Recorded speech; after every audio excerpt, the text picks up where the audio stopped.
to this meeting. Welcome to the Corporate Parenting Board in Kirklees on Tuesday the 23rd of January. If we could start with apologies for absence. So apologies received from Councillor Richard Smith, Councillor Karen Allison, Councillor Andrew Cooper, Sarah Miles, Stuart Horn and Joanne Sanders. Thank you. I suppose we ought to add Tom Brailsford to that as well, but yeah, thank you very much. We are quorate, aren't we, in the chamber? Just looking around with enough members. Yeah. Jolly good. So, item 2, minutes of the previous meeting. I think there are quite a few action points from the last meeting. I'm not necessarily saying that we will be doing those today, but I just want to make sure each is on the flight path to be included in a future meeting as such. So there was agreed that a breakdown of children placed outside of Kirklees more than 20 miles from their home address be provided for the board, and that including the highlights report this time. We also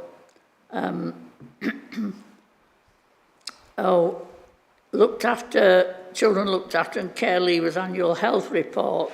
It was agreed further information around timescales for an ICB decision on prescriptions. I sent that in, the response to that. There is actually a document that is available to all young people, and it's about low income. So I have actually sent this in, but just to put you in the mindset of it. So rather than reinventing something, we have been following the progress of other authorities who've tried something a bit more specific, like providing vouchers for young people to go and get free prescriptions, etc. Where actually there is already something out there that's for all young people who are on low income to claim opticians, free prescriptions, etc. That has been shared with our PAs and their managers to share around what the form is and that they may, if they need support to fill it in or whatever. So there is a process already in place rather than reinventing something new. Yeah, I'm just aware whether it is some young people where care leavers fall outside of that some authorities do provide or in areas provide free prescriptions for care leavers. They should be able to get this, though, with the help from the PAs. Are you thinking they need something extra as well?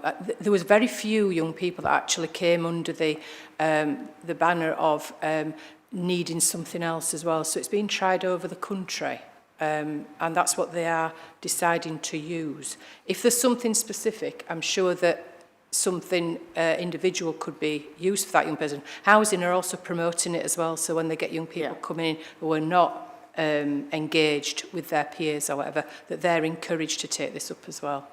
Do you want to comment on that, Joel? Yeah, just to say that I'm aware that the West Yorkshire Integrated Care Board have identified that as the route and a pathway, and as Jill said, should provide access to free prescriptions for and dental support for care leavers. There's a national lobby, however, that there should be recognition that care leavers should be provided with free prescriptions for multiple reasons, as we'll discuss later on. So we'd support that as a step towards that. The arrangements, are the right ones at the moment. Thank you for that.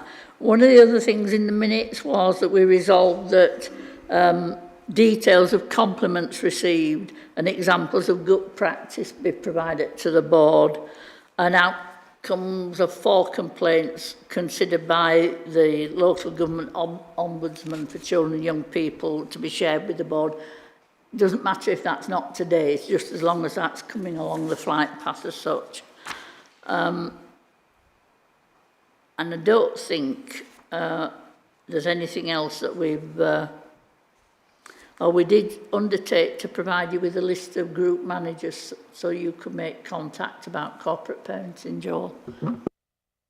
Yep, and I'll be making it's linked into the comments from that we had at the last meeting from Councillor Reynolds around raising the awareness of children looked after's experience, and I'll be planning to attend those group meetings on invite with care leavers and children looked after to develop and deliver our training package. So we'll talk about that later. Thank you very much. So I don't think there are any more decisions that we made at the last meeting that have actions that we haven't discussed as such. Are people happy that they're a true copy of the meeting? Thank you very much, Councillor Lawson. So we'll move onwards then, please, to declaration of interest, to remind board members if they have any interest, pecuniary interest that require a declaration to fill in the form on the pack, or get in touch with Jodie about that. This is a meeting held in public, but I don't see any members of the public with us as such. I assume, therefore, we have no deputations or petitions, and I assume that there are no public questions. So we move then very quickly on to item 7, which is a head of service update, and Joel Hanna, head of service for corporate parenting and children's residential services, is going to take us through. Thank you. Thank you, Councillor Kendrick. I'll just bring the presentation up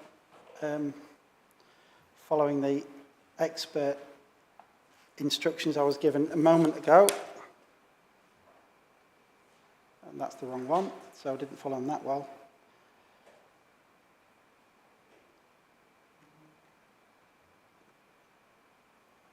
Try again.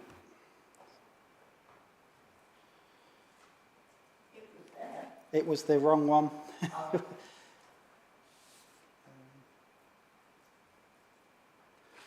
Now it's the right one. Great. Trust that that's on the screen. So, so we discussed placing a standing agenda item for the head of service, for me, to provide an update on the progress of things that are mentioned and developed through this meeting. This is the first one of those. It's not death by PowerPoint, it's just a few slides, and I'm open to suggestions, comments and questions on exactly what the board wants to receive going forward. I think what's important for the board to note is that we're currently reviewing the corporate parenting strategy that expires this year. I think it actually expired last year and then had a year added of an update of a position statement. But we will be undertaking that review of our strategy that guides the work of this board, including considering the governance arrangements and the delivery of the priorities that we set as a board. There's also key updates from the care leaver service and children looked after service. So those are the 3 slides that I'll go through in turn. Sorry about the block of text. It's difficult to narrow this down. There's such a lot of activity going on.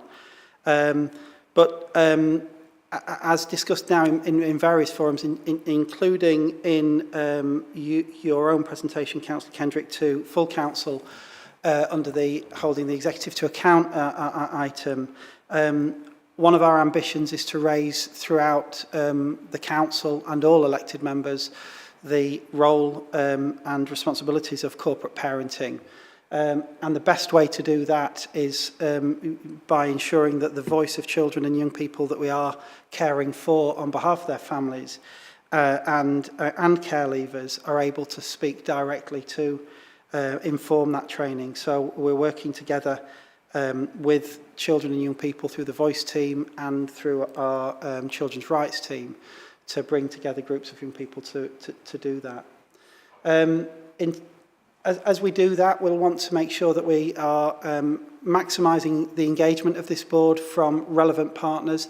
That might not just be traditional elected members who clearly have a statutory responsibility, but also wider partners, including the police, who we talked to around children that go missing, about vulnerabilities, around the criminalisation, over-representation of care leavers in the criminal justice system. And it's fundamental that we get the agencies that can respond and support us in our efforts to address some of those inequalities are actually at this board, able to account for how they're working to achieve those same aspirations, and also working with us to hold scrutiny and accountability to services across the piece. So it's really an opportunity to look at how we broaden membership.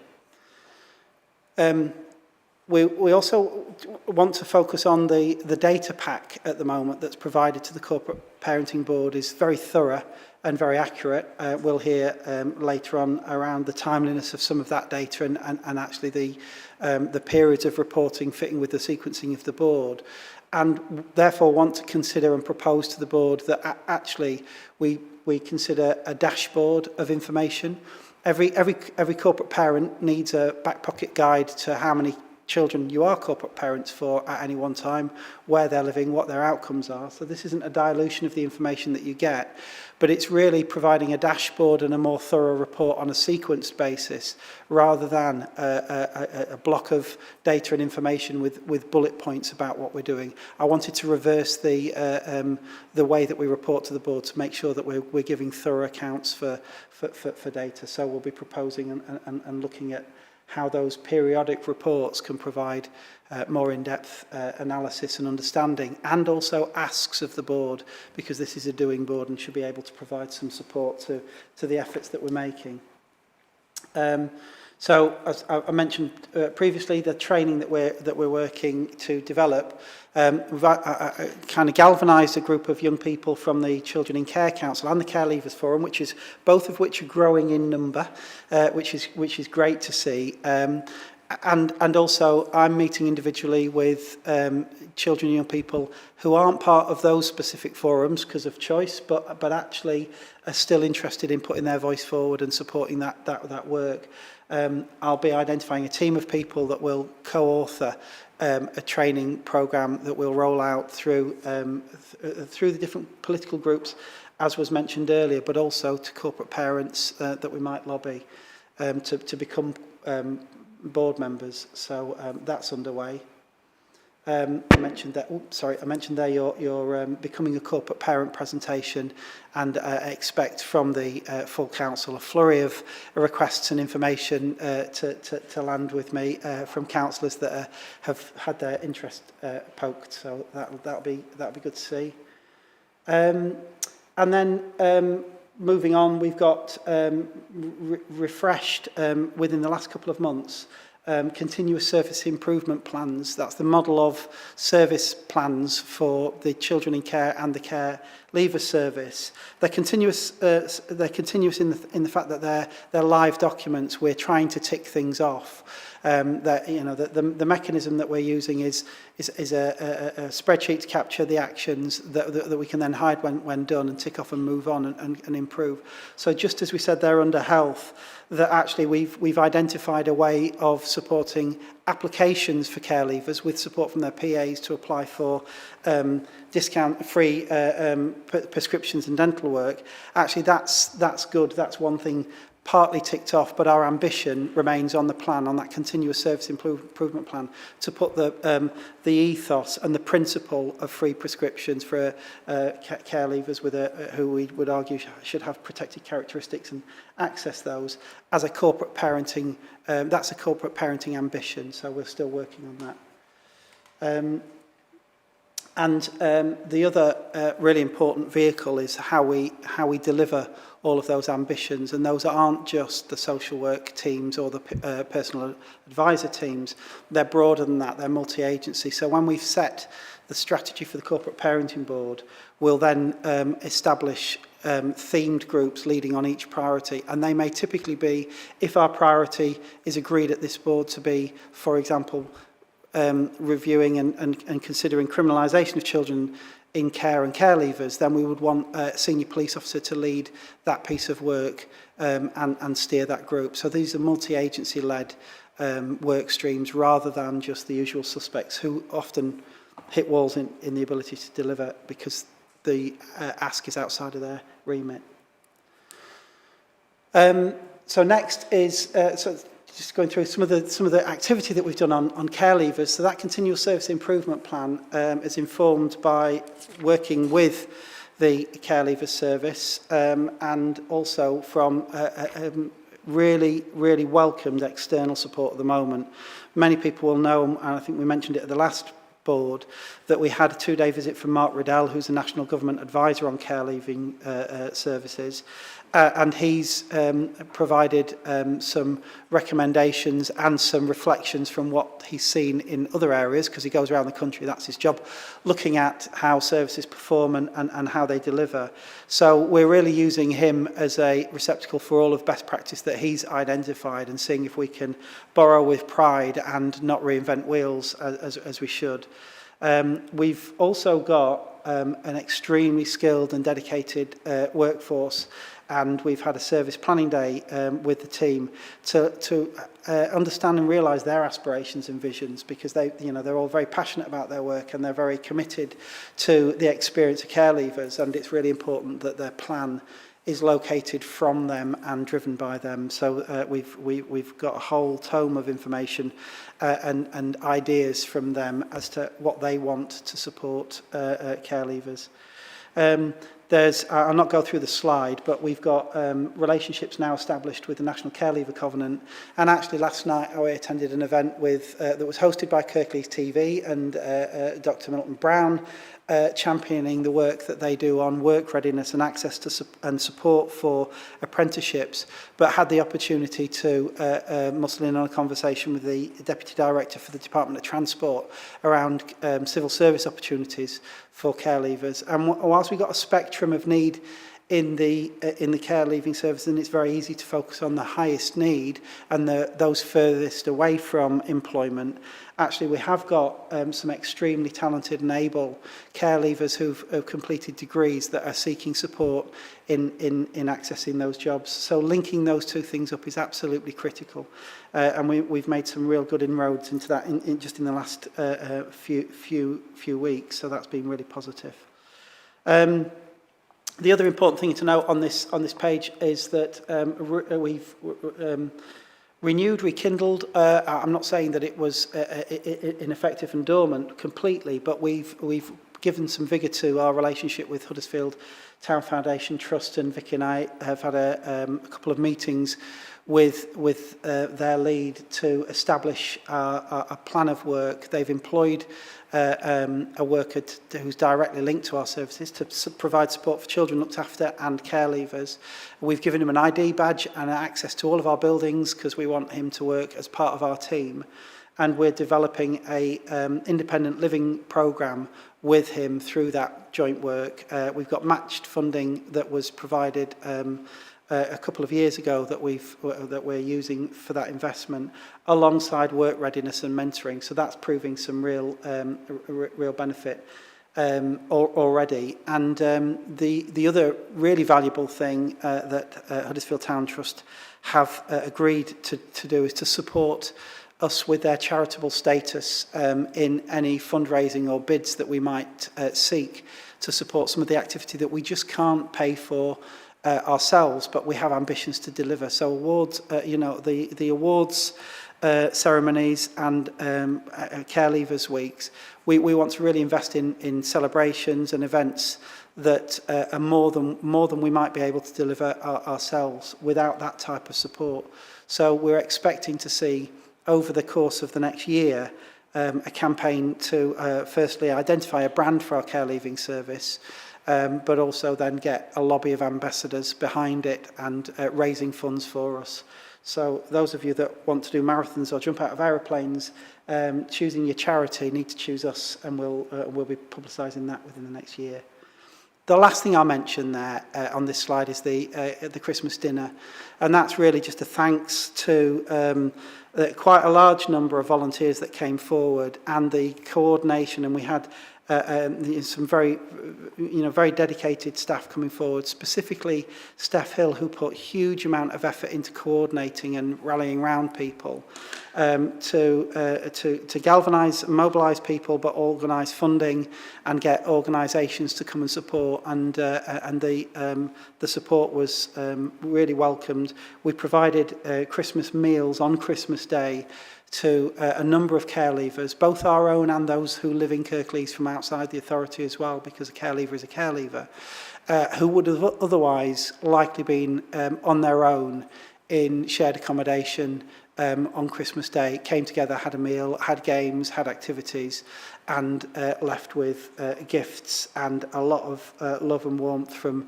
a number of volunteers, which is really valuable. So we're really grateful for that, and aim to do that as an annual event. So moving on to the last slide of substance, which is the work that we're doing in the Children Looked After service. Similar approach in terms of having a service-led plan. We've got ambitions to do more than just our statutory requirements. They're the baseline, and we need to make sure that we're doing those well. Always, and we'll focus on some of the things that we'll talk about later in terms of the experience of young people and stability, etc. But we also need to make sure that we're focusing on those children and young people having childhoods and having fun and having extracurricular and extra statutory responsibilities delivered and supported by the service in the same way as I've just talked about with care leavers.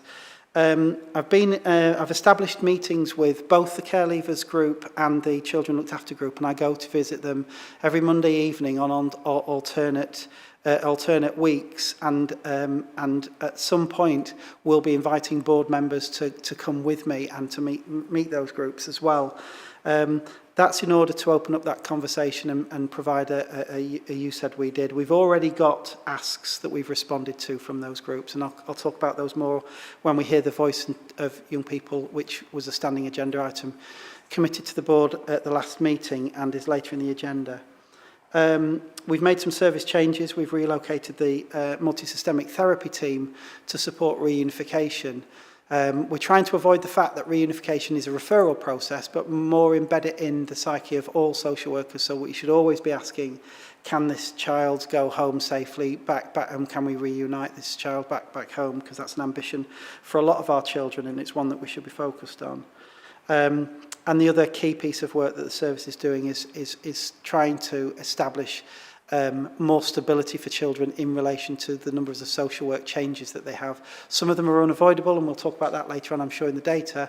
But actually, one of the things that we need to do there is really publicise the benefits of working in this service and the ambition that we have for the service to attract more candidates to it. And the last couple of slides there are just, it's doing that automatically, I don't know why, is to say these are just some of the ambassadors for our services that we engage. There were many more, as I've said, but the commitment from these organisations and the individuals behind these organisations that provided our Christmas dinner, and as I said, that was people giving up their Christmas Day, their Boxing Day, their whatever the day before Christmas is called, in terms of setting up and planning, was really phenomenal, and it was all done within a very short time scale of come on, we can do this, let's get it done. So that was a really positive event.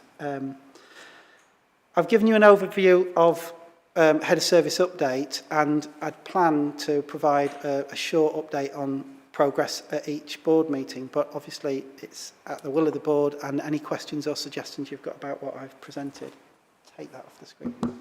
Thank you very much for that, Joel. Any questions or comments, anybody? John Law. Thank you, Chair. Thanks for that, Joel. That certainly shows the breadth of what's being undertaken at the moment. It's very good to see that kind of expansive kind of chunks of work going on. There was one thing that caught my eye, actually, that you didn't go into, and it looked as, you know, when you were trying to move the meeting along, and that was the new launch of the group for care leavers and care leavers babies. Yeah. That just caught my eye, and I was wondering whether you could just fill in a little bit more about that. It seemed quite a very positive move. Yeah. So that was actually, I think the first one was last week, and we were actually speaking to the one of the charities that runs some nurseries within Kirklees last night about expanding that, but it's very early days. But we've identified a number of our care leavers go on to become parents, and for many reasons don't access all of the support that's available within their communities. We put on a parents, it's really important, I said mother and baby group, and it isn't, it's a parents and baby group. We had 3 dads and 1 stepdad come to that. So to the first group, at number 11, we're planning to expand it. There's definitely a need for that, and it's provides that network opportunity, and obviously it safeguards and supports those parents who are often struggling and for a number of different reasons, build and galvanise a community around their needs. So it's facilitated by PAs. It's at the moment we're delivering that at number 11. As I say, we're hoping to expand that, and we've got some opportunity to do that with registered nurseries in the area as well, and link there. So it is positive. Great, thank you. Really good to hear that. It seems like a very natural way to go in terms of supporting our care leavers. The only other thing that kind of stood out to me was the thing about the dashboard of information as a way of kind of sort of de-chunking, if you like, the information that we get at the board. And I was just wondering, is that going to be available to all corporate parents, so to the rest of the council, or is it just to this board? So my suggestion would be that I would prepare and mock up a dashboard, bring it to this board to discuss how and where it would like that to be shared. My experience has been that providing a kind of infographic type dashboard that gives very headline information to corporate parents is a useful tool for every elected member. It reminds them of their responsibility, so we make it available certainly for all, though it becomes a specific focus, and the drill down through the qualitative reports on the headlines in the dashboard would be seen at this board by corporate parents who are members of this board.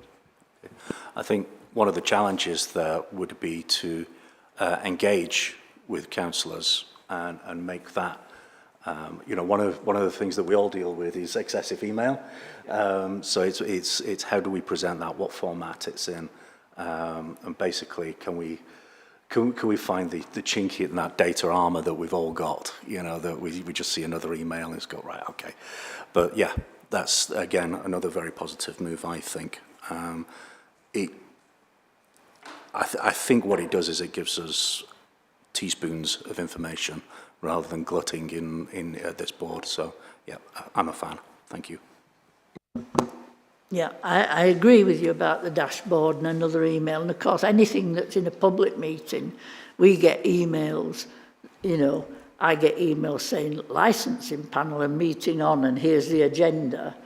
I have to confess, I rarely go into the agenda and look. So, whilst a dashboard would appear in every councillor's email box, unless you're directly involved in some way, you don't tend to look because of the volume. I wonder if, again, it's some way of sending that to group business managers, so it could be shared at different groups' meetings, If you're given a piece of paper sometimes with something simple on, you will take notice of it as such. Go on, John. Just to pick up on that situation, I think when we're holding our group meetings that we've invited officers to, I think some feedback from groups and group managers about how information is likely to get to them. If it's a bulletin at group meetings, I'm not sure whether that would be the way forward, but certainly if we can get members to fess up about what they actually pay attention to, I think that would probably be the best way of going about it. Thank you for that. I'm looking around to see if anybody else has any comments. I've several. I'm pleased that you're heading with some children and young people to training sessions at groups, because I think that's effective. I think the training thing is a big issue, though. It's not just about, it's probably more than one training in my view. One is about trying to understand what the experience of children who are looked after and young people who are looked after and care leavers, and getting a bit of background, because I don't think many of our colleagues do, because they're not exposed to that experience. The other bit is about helping counsellors know what it is they can do with some very practical suggestions. And I think there are probably two different things that need to happen.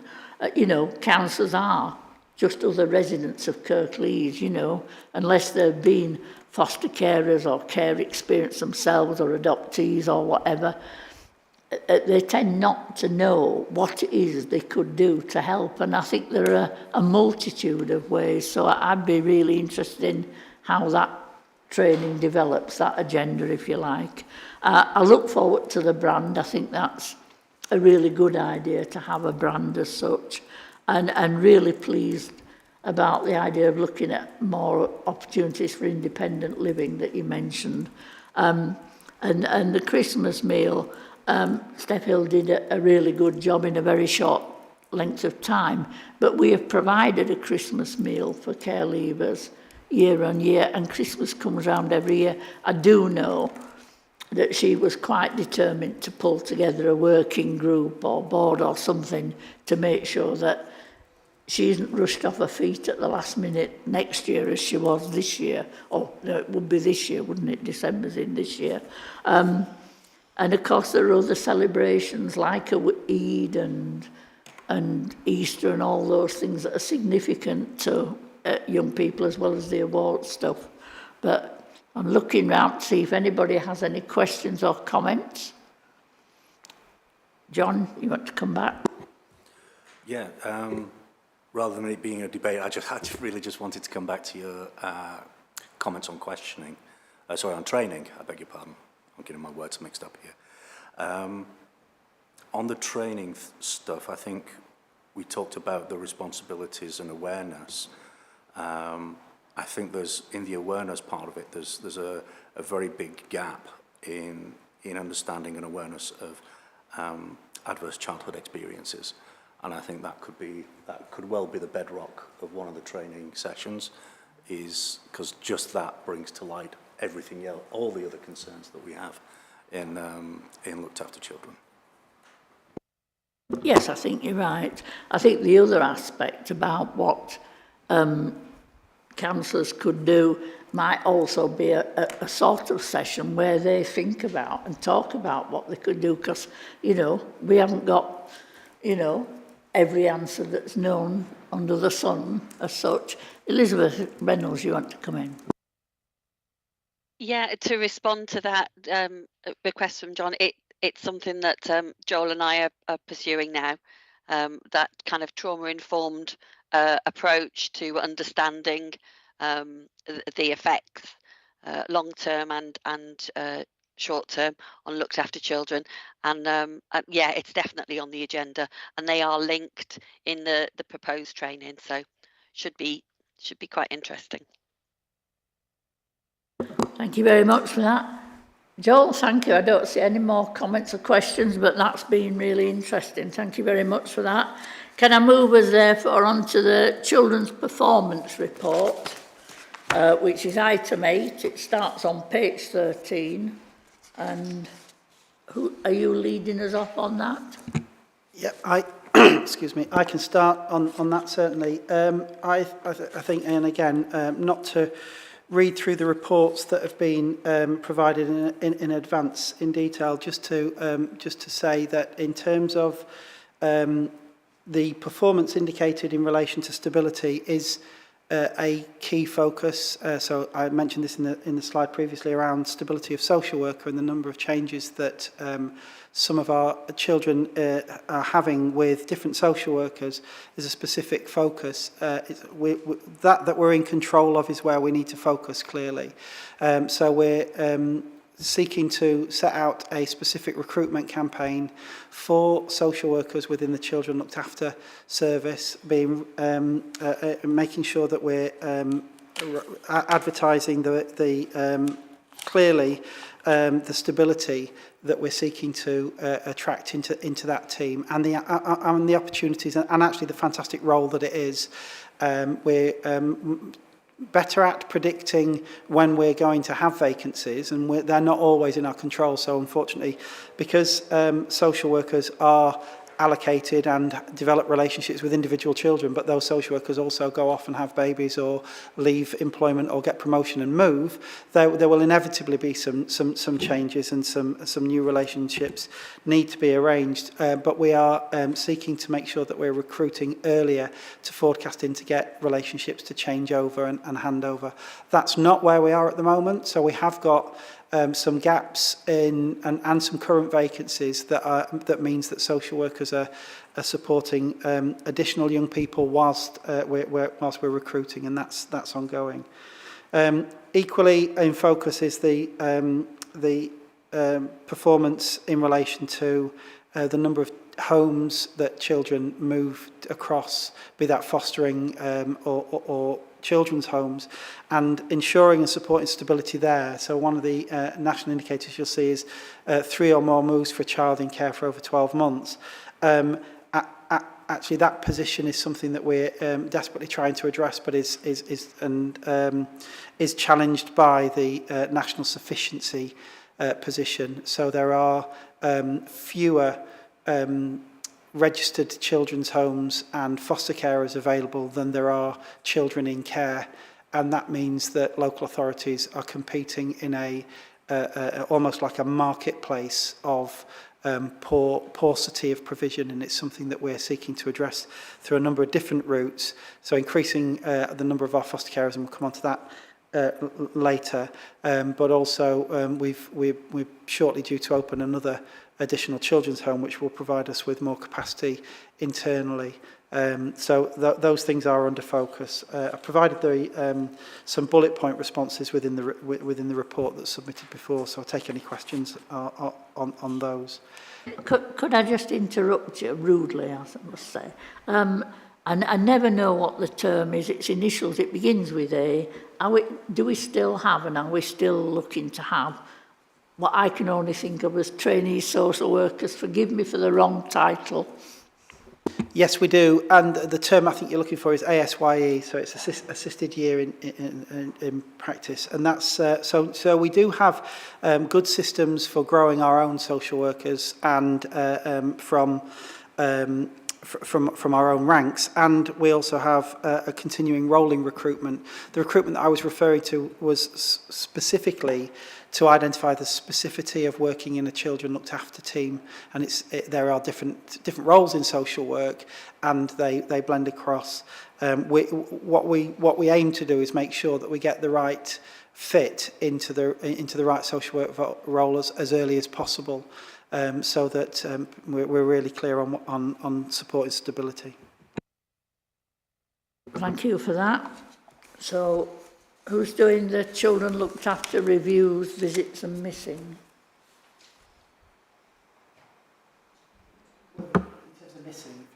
Yeah, I can offer a summary of that. Yeah. I'm Ben Newsom, Service Manager based within the Youth Engagement Service, just here on behalf of Ian Mottershaw today. So the report shows a decline in the number of recorded missing incidents for looked after young people. Alongside that we've seen is a decrease in the percentage of timely completion of independent return interviews, which we'd set at 72 hours. So just to offer some explanation for that, the low number obviously affects the percentage in terms of one return interview not being completed on time would skew the percentage when there's a low number. But predominantly we operate to a key principle of delivering the interview at the right time by the right person in the right way. And so repeated missing episodes might result in the right person either delaying their offer of that support because they have the relationship, or doing it at a time following a series of missing episodes, which might mean that some are out of date. So that offers some explanation to that data. Any questions or comments on that? No? Do you want to continue? Yeah, thank you. My name's Tom Clift. I'm Service Manager for the Reviewing Officers for Children Looked After. So just a quick summary in relation to looked after review meetings. We received referrals in November for 12 request forms for children looked after, relating to 19 children in total. In relation to the percentage of our reviews that took place, and that's not just for those initial reviews, that's for all of the reviews, we achieved 97.5% of those within required timescales. So those numbers are high. We would like them to be higher, but there are occasions where a review meeting sits slightly outside of the timescales, which is within 20 working days of a child becoming looked after. The primary reason why it would be rearranged is just because if very key people, individuals, aren't going to be present, because obviously the purpose of a review is that we gather together everybody that needs to be there for the child and young person right from the start. But there's always a rationale given if there is addition in relation to that. So that percentage remains high for us in relation to doing that.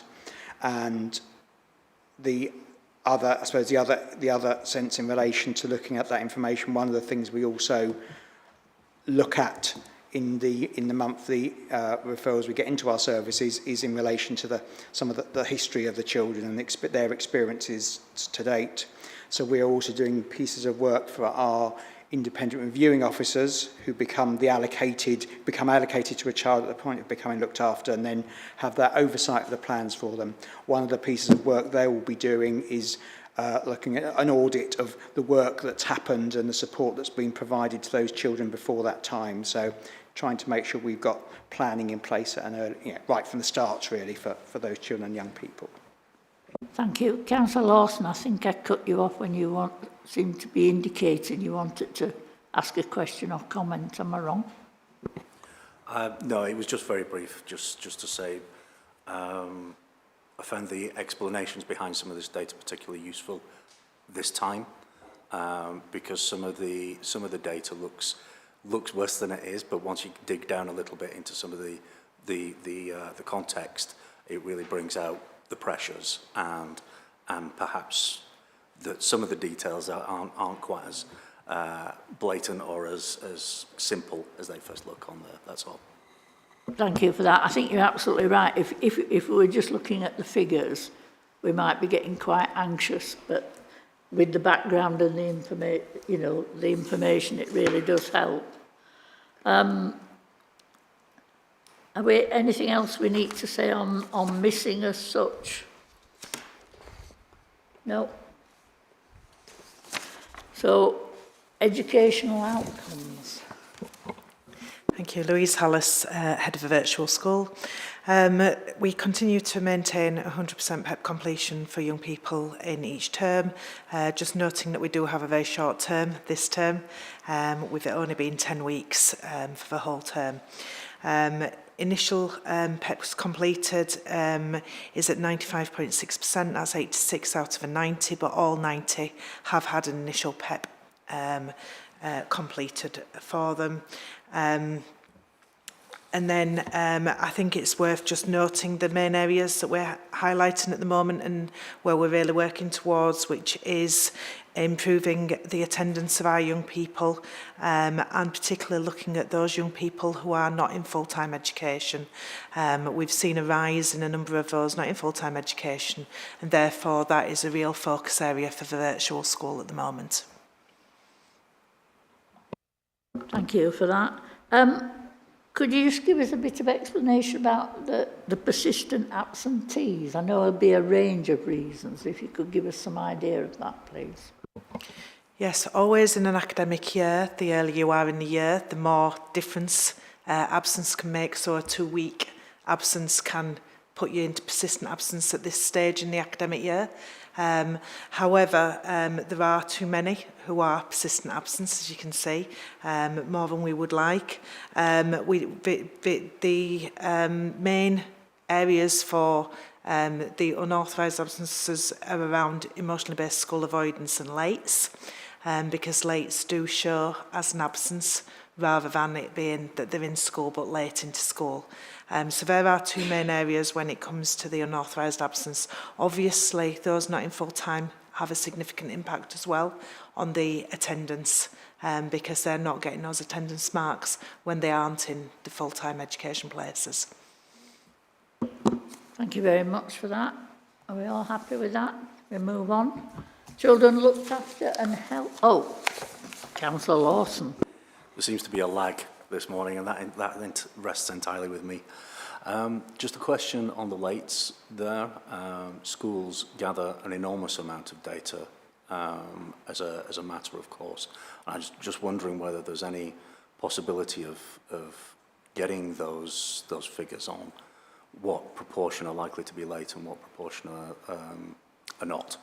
And I was just wondering if that's how much of a piece of work that would be and how much value there is in actually gathering that information. Do you want to respond on that, Louise? Yeah, I'm happy to bring something to next corporate parenting where I break down the absence and what codes are under those absence. That's fine. Thank you very much for that. So then, if we move on to children looked after and health. Before we do, yes. can I just actually just to add to that comment for Louise to put the information together, I think that's really good. But I think also we could do with a national context alongside those. The absence from school figures have risen significantly in the last couple of years. It is a national and sometimes international problem.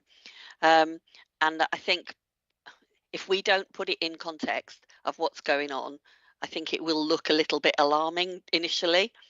The other thing to note is that there is a national lobby to and a national move to reduce absence within all our schools after the last couple of years, a significant rise. There's some really interesting research available as to what's going on, and there's some really interesting paperwork to go with that. So I would encourage us to put that in context of what's going on, really. Thank you. Thank you for that. You're quite right. Thank you. Right, Jill, I don't think I dare say Third time. children looked after health. Over to you. Morning, I'm Jill Addy, designated nurse for looked after children, just bringing you the health data. The data that you've got in front of you is for November, so I will reference to that as well, but I've also got December data and Q3 just to put things in perspective. So although the document states that 0% were done in the 20-day working timescales, this is just to reassure you that actually all the assessments are getting done. It's just that it's a very tight timescale under the current situation that we have. In November, there were 25 virtual ones outstanding on a waiting list and 34 face-to-face. Now, the reason we have the two different types, it all makes up one initial health assessment, but the first bit is because we have such limited time in clinic. So a virtual is where everybody involved is on a Teams call with the paediatrician, and most of the information is gathered at that point. That's followed by a face-to-face in the clinic, which is a much shorter session, where the doctor actually sees the child and young person and the height and weight done, etc., and the discussion which our nurses do regarding sexual health, substance misuse, etc. The thing with having more older young people coming into care is that the unaccompanied asylum-seeking children who need interpreters and the older children seem to prefer the clinic face-to-face. They do not particularly like the virtual session, so we need longer sessions for those, so they take up a full hour at least. So it's a balance. We did have 22 breaches in November of the timescales and 16 in December, so that's looking slightly positive. But it's not negative by any means. Just to put it in context, for the last 3 months, we've got Q3 figures, that's October, November and December. We did do 60 IHAs and 4 for other local authorities and had the waiting list. But we can aim to see a significant upturn in this IHA situation that's been apparent since last spring. We're looking at ways of how we can improve this. And one of those is freeing up some paediatrician time. There is a clinic that's led by one of the paediatricians that's not linked to our service, but if that could be given to another provider, that would free up that paediatrician slightly. We want to support people coming to the IHA that need that support to make sure that they can get to the clinic. And there's a discussion about maybe the possibility of unaccompanied asylum seekers, as they are quite a unique cohort and their needs being seen in a different alternative clinic setting, but that needs further discussion, but all those things would help. The RHAs are looking really good. For the November and December, it's very much in line with the mid 90 odd percent for under and over 5-year-olds being done. This has improved because we are doing them in the month they are due, not by the exact date in the month, which has put in tremendous stress on all concerned and was unnecessary, and it's definitely showed an improvement and an allowance for us to meet up with carers at a time convenient to them and to young people. The December and November data saw dental attendance for November and December for the under 5s was 100%. And for November, for the over 5s, it was 91%, and for December, it was 89%. So very good attendance. Registered, we've got 100% registration for November and December for our under 5s. And there's been an improvement in December for registered for our over 5s up to 93%. Our immunisation rates are very good. As well, for under 5s in both November and December, it was 100%. So these are based on the RHAs that are done in that month, that they have been up to date. And for the over 5s, it was 67% in November and 86% in December. But that can be because children are on shortened schedules and catch-up sessions. But having said that, it's very good. For the quarter 3, just looking at what it looks like then, we did 113 RHAs and 15 for other local authorities. When you think how long these take to do, that's quite a significant impact on my very small nursing team. But the ones for other local authorities were done 92% of the time in timescales as well.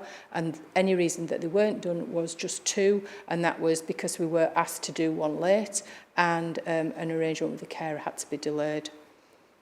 And looking at the quarter 3 figures, so registered with a dentist across all ages, 92%, 96% for attended a dentist, and 90% for up-to-date with immunisations. So although some of the figures might look slightly negative, actually there's a very good picture there, and we're working towards, it's only the initial health assessment where we've got that impact of a lot of children coming in, large sibling groups, older children wanting longer appointments, etc., that is having an impact, and we are working on what we can do. So it's looking slightly better. Thank you for that, Jill. I don't know if anybody got any comments or questions. I hope, you know, the time spent with paediatricians and the potential for some increased nursing capacity comes to fruition, because it's a challenge for you, I know, all the time. But, I mean, I think you and your team do a really good job, so thank you very much for that. Children looked after convictions. Have we anything to say on that? Yeah, brief summary from me. Brief because the data that we've produced is the same as that reported on last month, given that it's reported on a quarterly basis for the Youth Justice Board. And coupled with that, the number of young people, looked after young people with convictions, thankfully, is very low, well below the English and Statistical Neighbours benchmarking averages. We obviously take an approach not to criminalise young people when there's been an incident, and assure ourselves that via our out-of-court disposal panel, work hard to understand that young person's needs beyond the incident and work to support them to avoid them being criminalised. So yes, satisfied that there is an approach alongside that seeks to prevent looked after young people from being criminalised. Thank you for that. Any questions or comments? No? Thank you. We move on then, please, to care leavers. Who's going to do this? I am. Joel Hanna, Head of Service Corporate Parenting. Yeah, so the report identifies some of the continuing challenges with regards to care leavers, and I noted earlier in the earlier presentation that we've got ongoing work with support from external services. So we had the 2-day review from Mark Riddell, which has given us a real impetus on some specific improvements and learning that we've got from other authorities to make.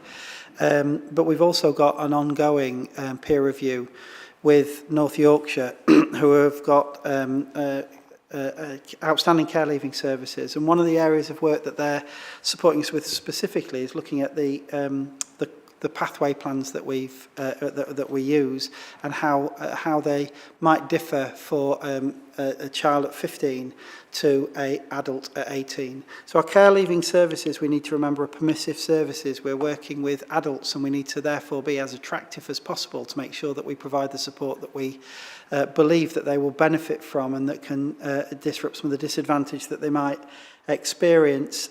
So our strategy at the moment is to increase contact through different ranges of communication, more attractive activities and engagement opportunities for care leavers. We're exploring at the moment the costs associated versus the benefits of having and establishing a text system, which means that we can, at the touch of one button, text all of our care leavers on a registered system, so that we can maximise engagement in events and opportunities. And that's really important because we are developing and establishing our calendar of events and opportunities with partners.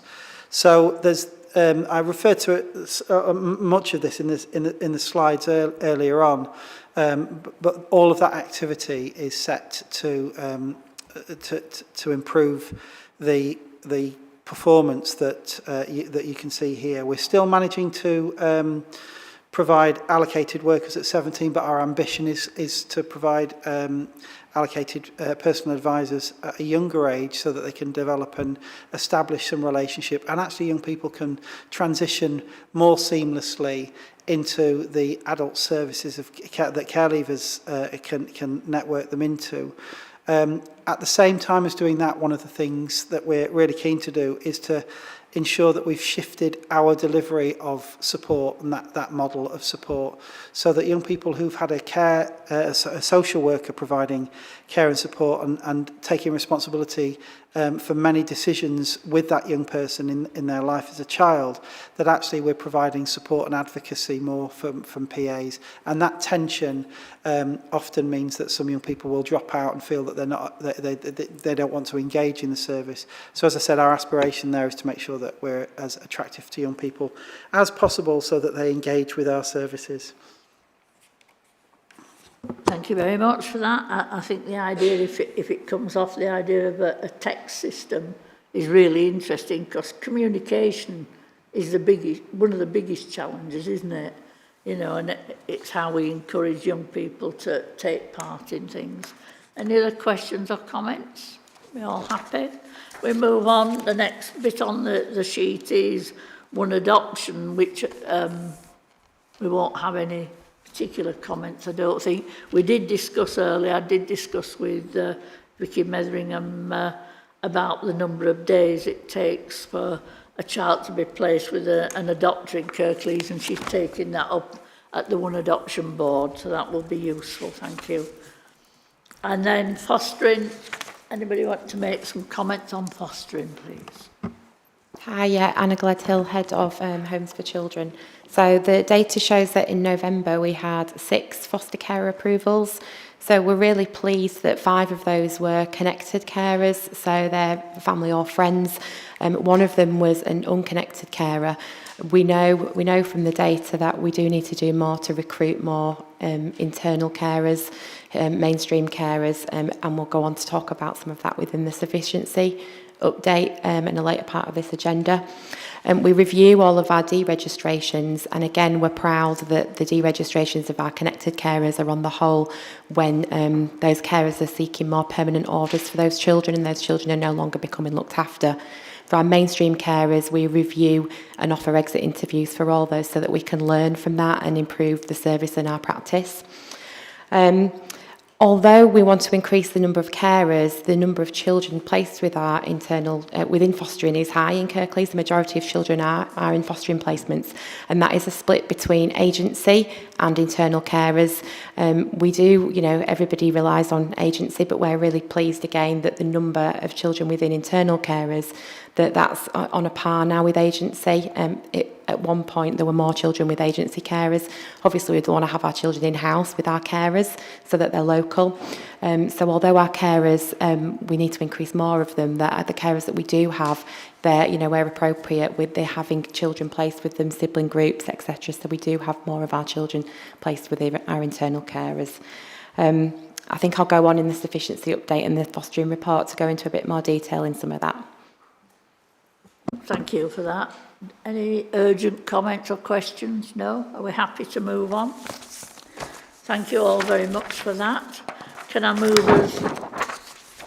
Oh dear, my papers are trying to fall on the floor at this rate. Can I move us on then to item 9, please? The voice of children, young people and care experienced young people. This is a verbal update from you, Joel.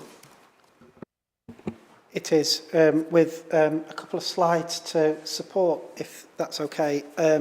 So, I'm trying to get me off the screen because I look like a beetroot. There we go. So just 4 slides, but again, at the last board, we agreed that we would establish an agenda item as a standing item so that the voice of children and young people could be reflected in the meeting as we move towards an aspiration to have young people engage directly in the board and as part of the board, whatever that may look like as we work towards it. There's only 4 slides to go through, but as part of that aspiration, I've been meeting with the children in Care Council and the Care Leavers Forum since I came into role a couple of months ago on a weekly basis, and explained to them the role of the Corporate Parenting Board and heard from them their views around it. It's a difficult thing for them to conceptualise the Corporate Parenting Board, and we have I had a lot of conversation around the name of parents, whose parents do they think they are, and that type of thing. But actually, which is completely understandable.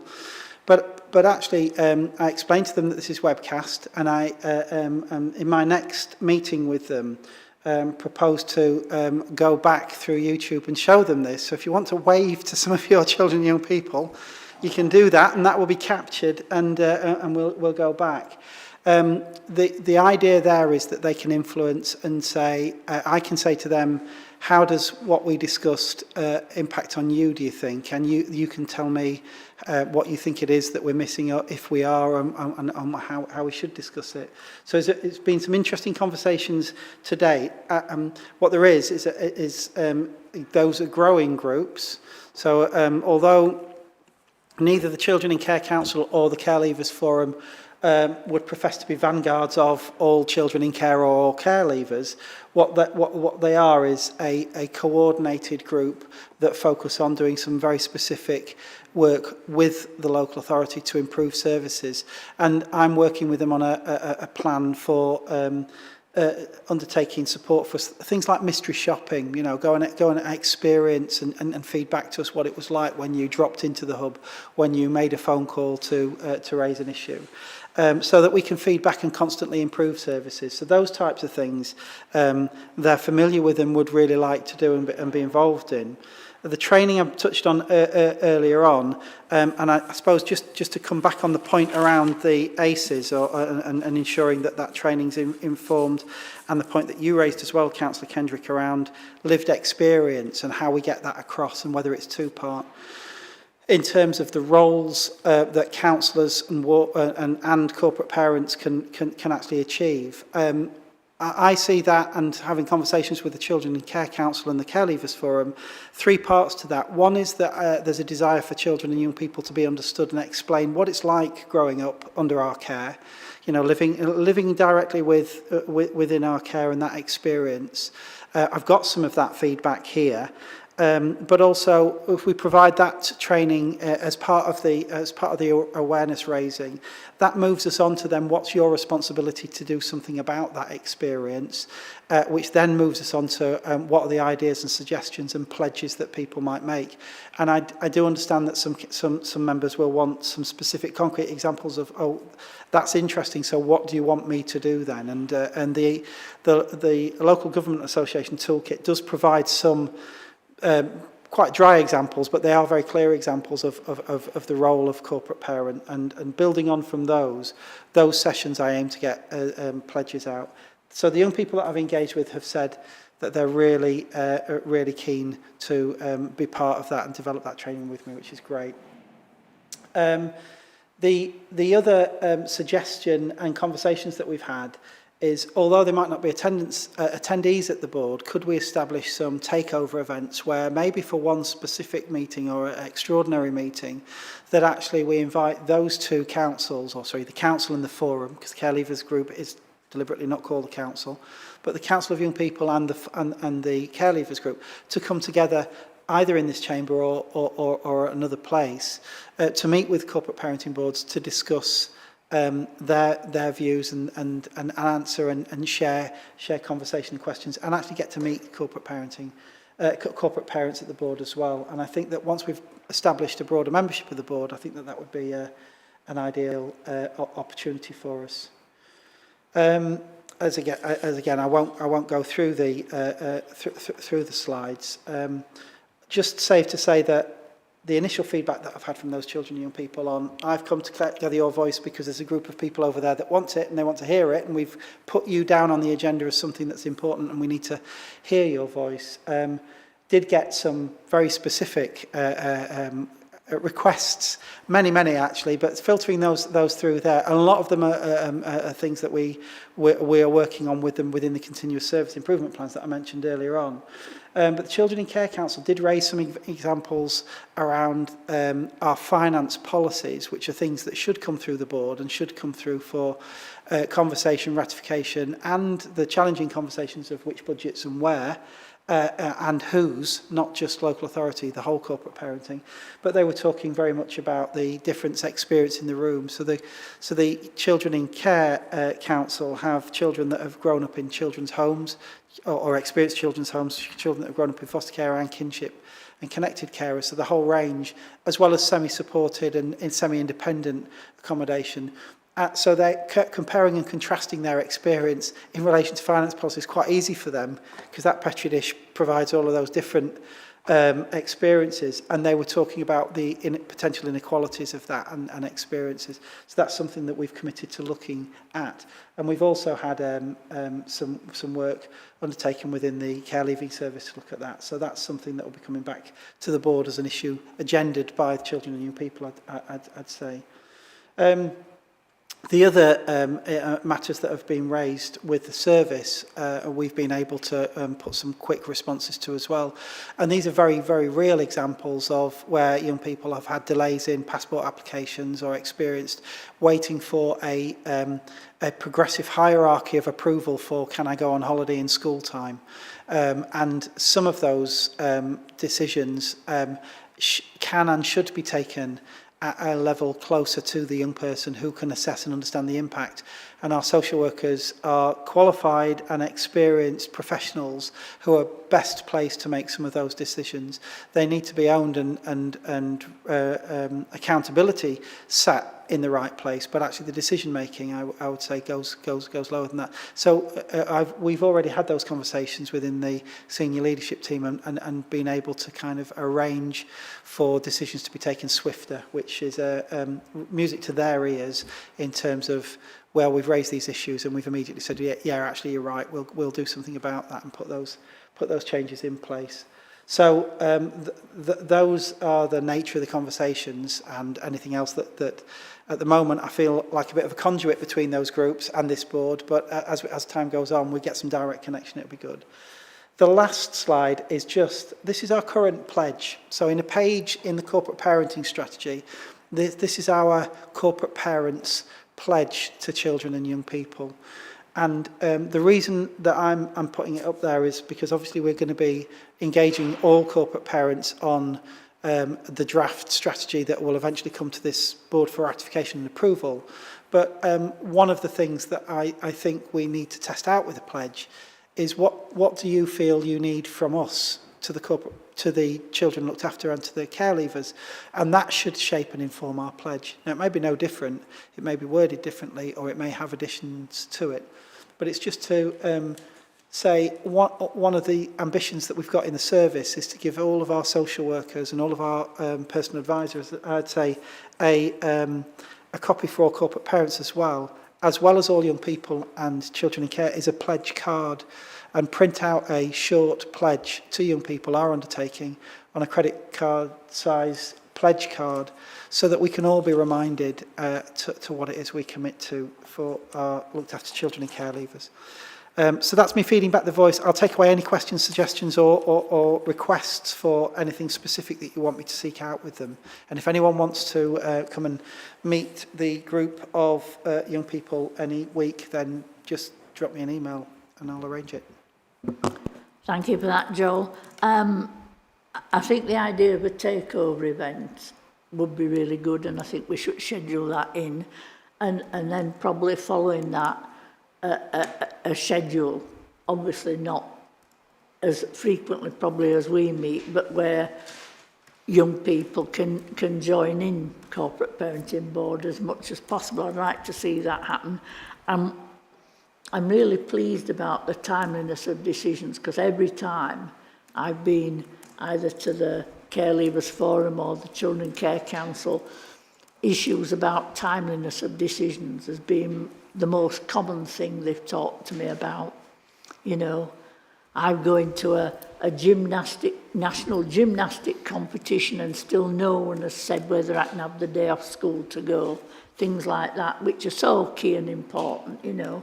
So I'm really pleased about that and look forward to the pledge card, and certainly like to look at the finances.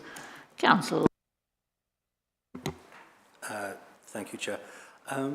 In some of the feedback that we had is an issue the language that we use when seeking the voice of the child looked after. I only ask because it occurred to me that if somebody's watching this meeting today, I struggle sometimes with the language that we use in this meeting, and I just wonder what there is that we can tease out there. And I know that our professionals will be using age-appropriate language that makes sure that children understand the decisions that are being made around them.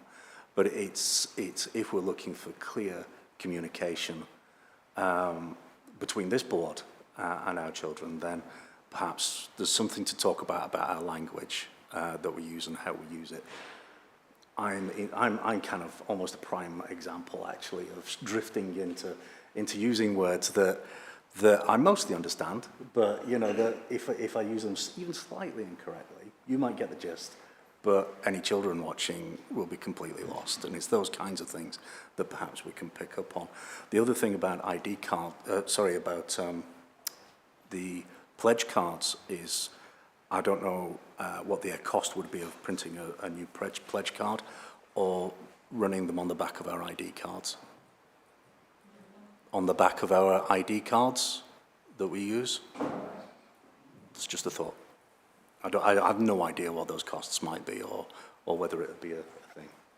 Thanks. Joel, do you want to come back on? Yeah, thank you. And on the second point, that's a really interesting suggestion and one that I'll explore. Just on the first point, I smiled as you were saying it because actually I met with the Care Leavers group last night, and one of our topics of conversation was the use of language and the power of language, and as well as ensuring that you're steering your language and the conversation to meet the audience. Actually, the acronyms that we use in our world and our service were what we discussed last night. Specifically, the term lack. We had a long conversation around the implications of saying lack all the time, and the association that actually our children lack something is something that isn't pedantic. It's really important, and I think it offers a challenge, and I think that it's certainly something that Vicky Metheringham and I have discussed around how we can, the importance of setting culture through actually getting people to reflect on language. It's not to police people, but it's to make sure people are aware of the power of that. And it was a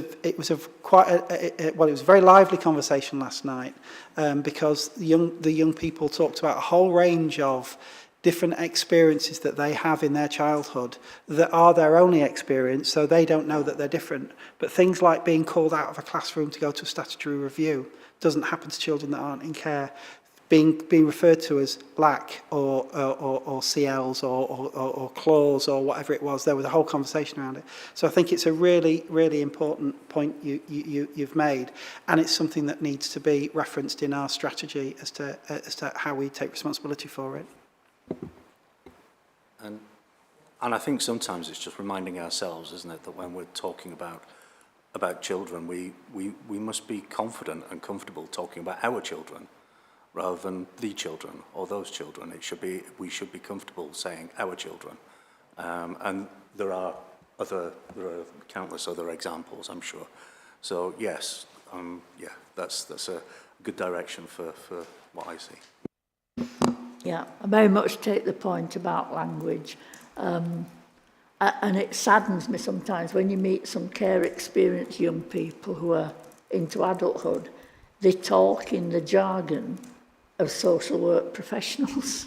And I think that's really sad, that they've been in the system so long, that's become the norm for them, you know, and I think that's sad. It would be nice if we could wave at them, but they wouldn't see us unless we have microphones on. So either I make you all put a microphone on in turn and wave, or we don't do it. Yeah, perhaps we will at the end then. Anybody else, any other comments?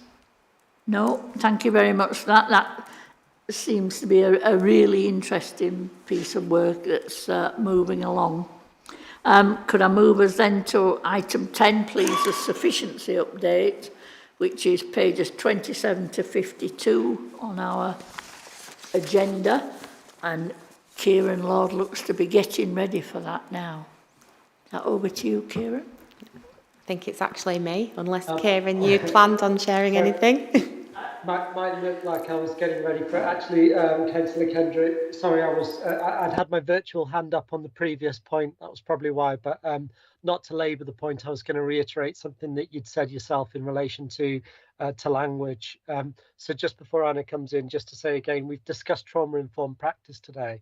And another phrase I think that is becoming a little bit more commonplace in our language is ACEs, adverse childhood experiences. And just a word of caution, really, that particularly in some circles, I think that we might have a potential for that to become a bit of a pseudo-diagnostic negative phraseology. So I'm sorry, I'm talking really long words myself here at the moment, but again, it's not necessarily a phrase that I would advocate using in all circumstances. The concept of trauma-informed practice is incredibly important, but not minimising that down to a generic title such as ACEs, I think is something that I would open for further discussion. I'm sorry, I just added that onto the previous conversation. No, absolutely fine. And apologies, Anna, it's just I read his name on the front of the report. So over to you. It's okay, don't worry. I think I've had different roles in this board previously, which might have been confusing. So this is an update on the sufficiency strategy. So the sufficiency strategy was drafted last January and runs through to 2025. So I'll provide an update to date. So Joel did mention earlier that there is a national issue, crisis in terms of sufficiency. So Kirklees is not unique in this respect in terms of ensuring that we have enough homes for our looked after children population. The data within the strategy reflects the data at the time when the strategy was written, but ultimately it outlines that we want to have more local options for our children to live, that we want to reduce the costs that are associated for when our children live in private arrangements, because we know that we have a mix of both internal and private arrangements, and increase the stability for our children that are accommodated by ourselves. So all of the work within the sufficiency strategy is undertaken by our fostering service, our residential service, and also through our commissioning teams. And we all have continuous service improvement plans, again, as Joel mentioned, in relation to his service area. And they're overseen, and the improvements are overseen by the Homes for Children Board to ensure that we are making progress against the priorities. As I echoed in the data, one that we're really proud of is around ensuring that children live in family homes. So we know from the data that I shared that we do have high numbers of children living in family arrangements.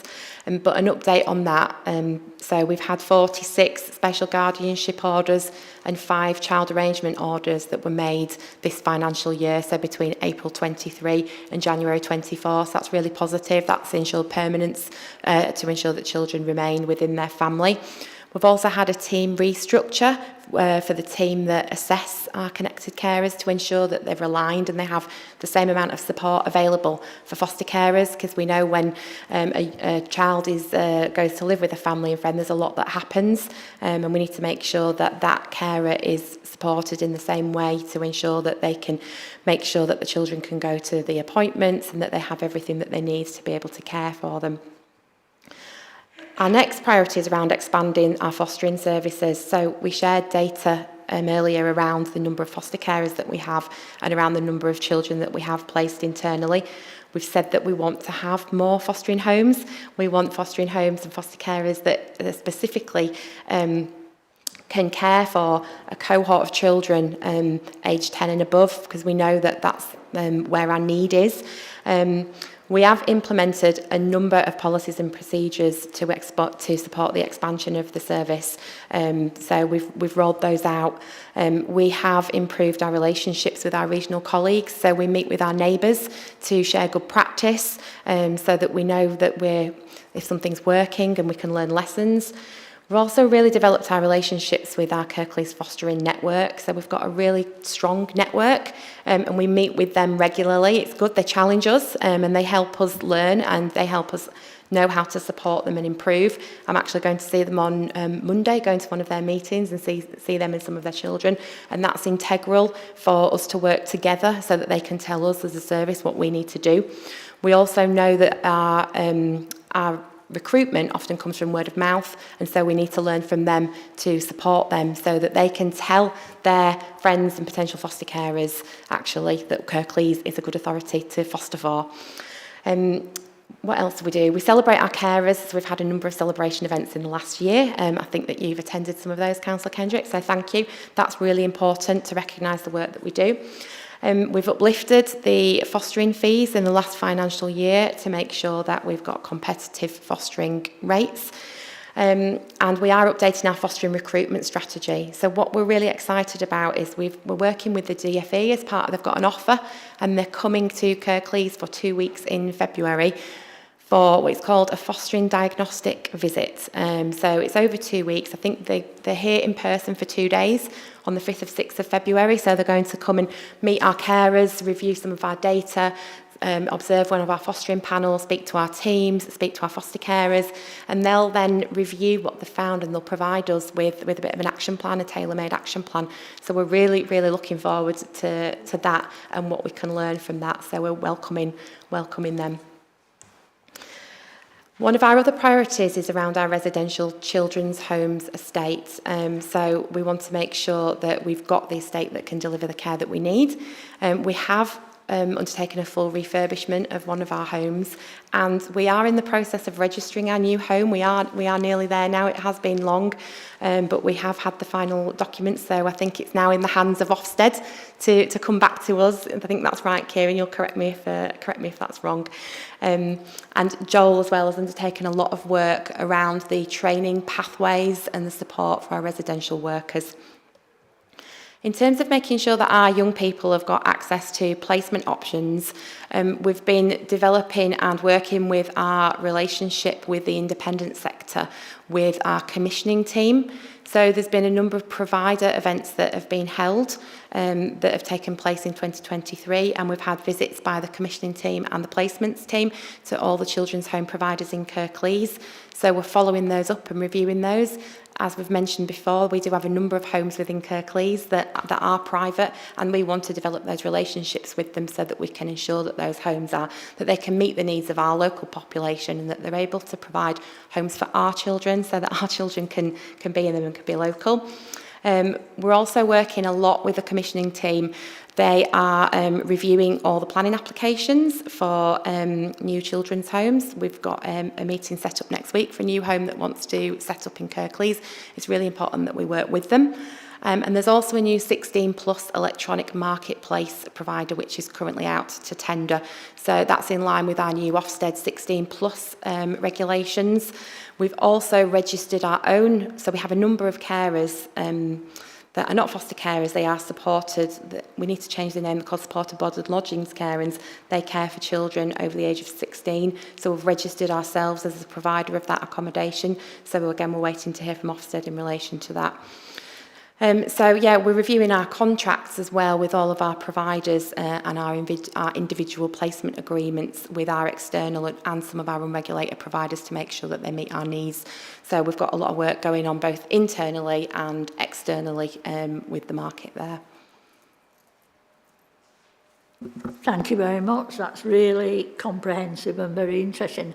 I'm very excited about this fostering diagnostic visit in February, because year on year we keep saying we want to improve and increase the number of foster carers, and people try very hard, but it seems to be an uphill struggle. Hopefully something very positive will come out of that will make us more successful than we've been already. I'm not saying we haven't been successful, but I think there's more to do, and it should be noted that the Fostering Network have representatives who are part of this board as well, unfortunately not with us today. Anybody got any questions or comments? No? I think we all think that's pretty thrilling, Anna. Thank you very much for that. So if we move on to item 11, which is the fostering report. I'm not going to guess who's doing this one. Yeah, me again, so thank you. The fostering report that is on the agenda, it's a 6-month report that was completed October 22 to March 23, so it is quite out of date. The 6-month reports were scheduled to bring our reports back in line with annual reporting. So what I would like to do is come back in the spring, so our financial year ends at the end of March. So we would aim to have an up-to-date annual report around May, June. So I'd like to get that timetable on the corporate parenting board to have some more up-to-date data. I think the messages within the report I've echoed when we've gone through the data. Ultimately, again, it's that we're proud of the number of connected carers. We want to increase the number of mainstream carers, and it outlines a lot of the work that we've done with the fostering panel, with our emotional wellbeing team as well, to ensure that we've got the right support for our carers. One of the things I didn't touch on there that is in the report is that we've grown our Mockingbird constellation. So again, I know that you're familiar with Mockingbird, but it's a model that includes a foster carer as a hub home carer, who then has a network of carers around them, and that hub home carer provides that peer-on-peer support for that carer. We've grown that, so we've got 3 Mockingbird constellations, and we do have a launch event for one of our new constellations next week to celebrate that. It's in your diary, wonderful. So we look forward to seeing you there. So we're really, really proud of that. I'm not going to share anything more in relation to that, because I think I've touched on the messages that are within the data, unless you've got any specific questions. Any questions or comments? I have to say I don't know why I say I'm proud, because I have nothing to do with it, but I'm incredibly proud of the number of special guardianship orders and connected carers that we have, because actually, if someone can't be with their birth parents, to be with somebody else who's a family member, I think is just a much better outcome than any other. And I can only congratulate all those who work hard to do that. I think your report is very straightforward. I don't know, would it be too soon to come to the April board for a spring report as such? It might be a little bit too soon, just in terms of how our data's, usually it's by the end of the next month, so it would probably be more May, June time when we would have had a chance to collate it and pull a report together. Yeah, I think it's most likely there isn't one in May, is there? So it would be June probably at the earliest, so if you could be thinking in terms of that, and Jodie will try and schedule that in. Thank you. Yeah, are we happy with that, folks? We move us on then. to the virtual school governing body update. This is a verbal update. I don't know whether Louise Hallis wants to start or Councillor Reynolds has anything to say on that. I'll come in if you like, Councillor Reynolds. We haven't, unfortunately, had another governing body meeting since the last corporate parenting board. We fit them into the terms rather than on a monthly basis, and therefore at the next corporate parenting there'll be an update from the next governing body. That's absolutely fine. That moves us along the agenda quite quickly. So, in a way, thank you for that. So, item 13 is a verbal update on the Children's Ambition Board. Is anybody going to have a go at this? Everybody's going, I'm not sure we've had an ambition board since we last met. We had one in December, and have we had a corporate parenting board following that, I suspect. So we perhaps haven't got an update as such.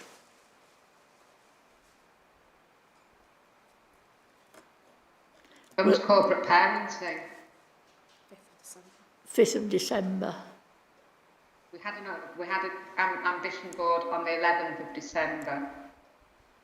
I know, and I was at that, and I couldn't give you an update, to my shame. I think the majority of the ambition board has been reviewed, and much of the discussion in the ambition board was around the SEND strategy and the steps taken within Joe's service. The feedback on the annual engagement meeting from the inspection Ofsted with regard to the SEND inspection. So much of it was focused on Joanne's part of the world. In fact, the whole meeting was focused on that particular area. Kieran, do you want to add to that? Yeah, sorry, I just think that my virtual hand is just like half a second behind Vicky in every feedback today. But just to reiterate, it was indeed focusing predominantly on our SEND, not just the SEND strategy and updates in relation to SEND and the safety valve, but also some updates in relation to the various different working groups that were feeding into that, and our recent engagement with the national bodies related to that. So in terms of overlap and feedback for the corporate parenting board, there wasn't a very significant overlap, Councillor Kendrick, to feedback on today. Thank you very much for that. You dug me out of a hole there. Thank you.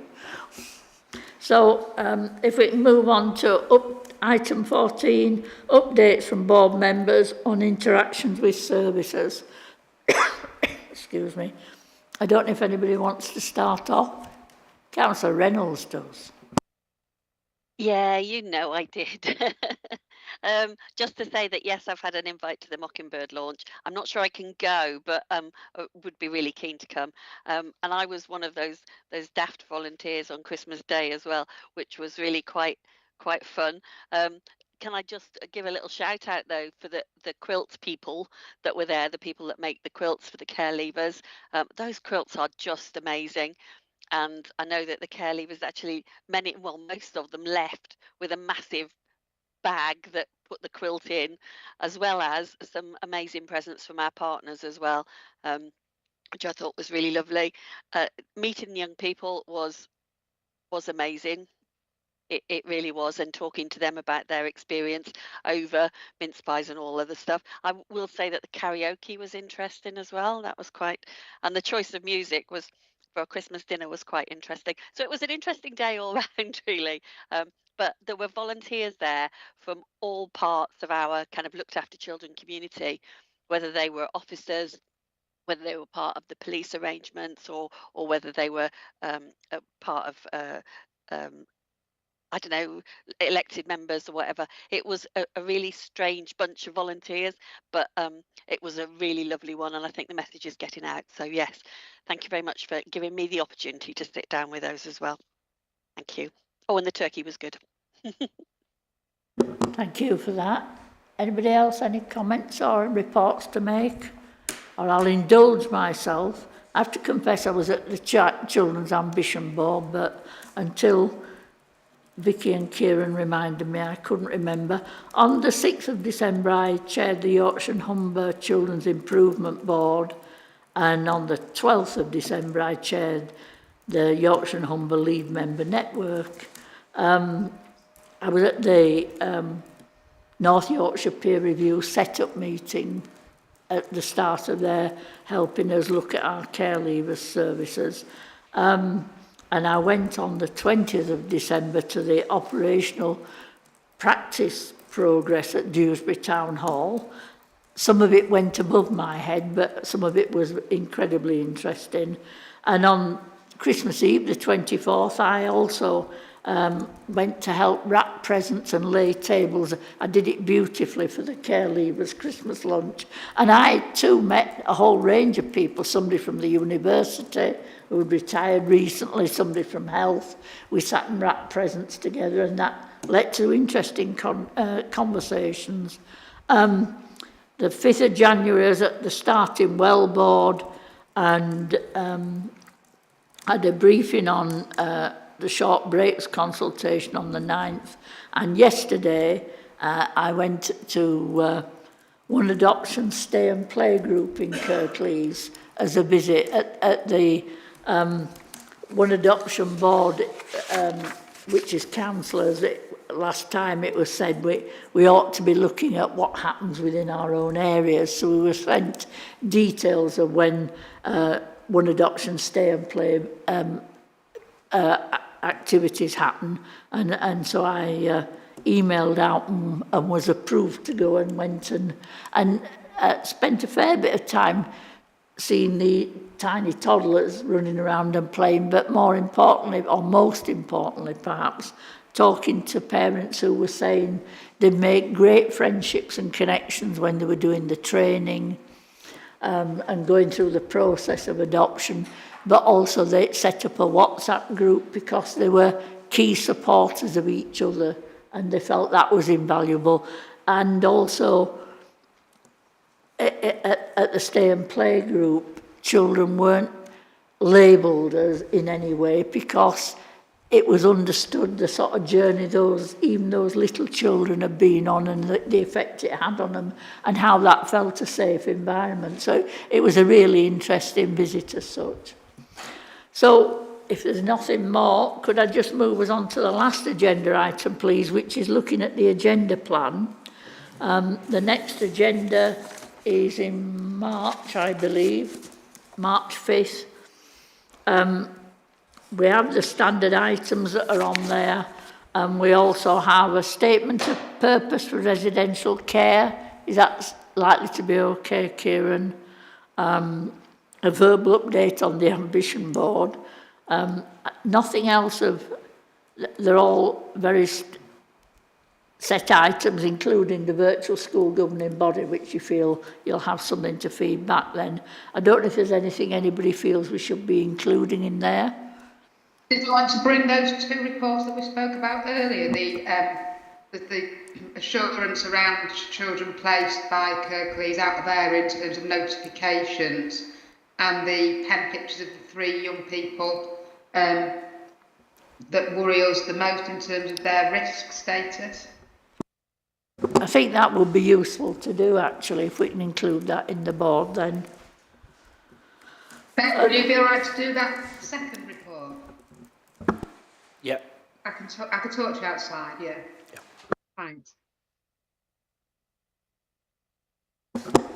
And I won't ask for it to be populated now, but apart from the set items for April, I'm not seeing a lot of anything else, so we'll talk about that as we go. Joel, you want to add something? Yeah, I was just going to mention the what's on the forward planner as the statement of purpose for residential. I think is actually covered by the report that goes into the pre-meeting. So we could do with having that conversation around the visibility of children's homes, and so the agenda item that Vicky's just mentioned there might cover that item off. on children placed in our authority.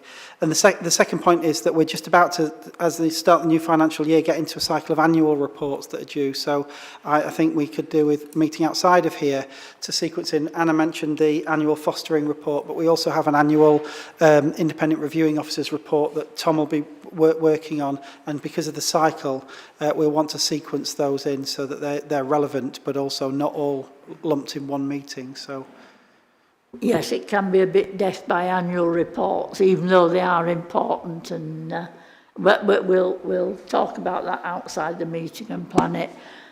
Do you want to wave at looked after children and care leavers? I think you can wave on our behalf from the chair if you... Hello, you're very welcome.